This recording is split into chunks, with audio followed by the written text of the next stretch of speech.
Gary Starr, co-founder and Chairman Emeritus for ZAP, shares some of the knowledge and insights that come with 15 years' experience in the field of electric vehicles.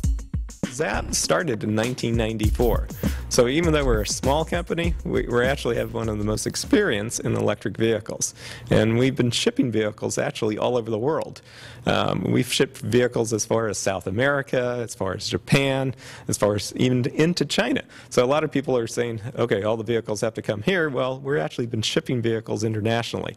Chalectra, which is the largest power company in South America, has a number of our vehicles. All the vehicles, because they are registered vehicles, must go through a dealer that can register them in their local state.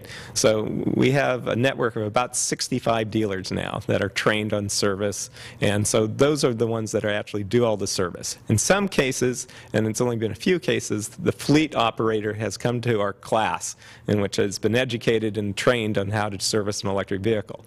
Because although an electric vehicle has less parts than a conventional gas internal combustion, it has different parts. And so we actually put on a 2-day class to try to teach those service operators so that they can do basic maintenance. A lot of people are buying electric vehicles because they hear it's good for the environment, they want to combat CO2.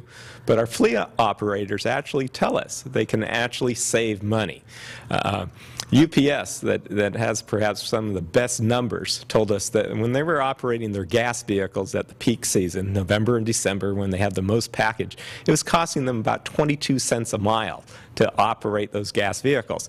And they also were pulling out the older vehicles, to meet the demand. So those older vehicles were getting really bad gas mileage. But when they used our electric vehicles, they originally said, okay, we want to make a green statement, it'll be fun to make some deliveries in an electric vehicle, maybe we'll get some positive PR out of it.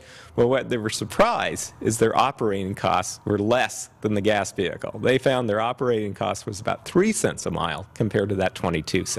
When the vehicles first came out a number of years ago, it was harder to get secondary financing and secondary marketing. But now the vehicles are listed in Blue Book, in Black Book, in NADA. It's a used car vehicle book. So now there is a secondary market, and it's easy for either a used car dealer or banks to understand what the value is on a trade-in.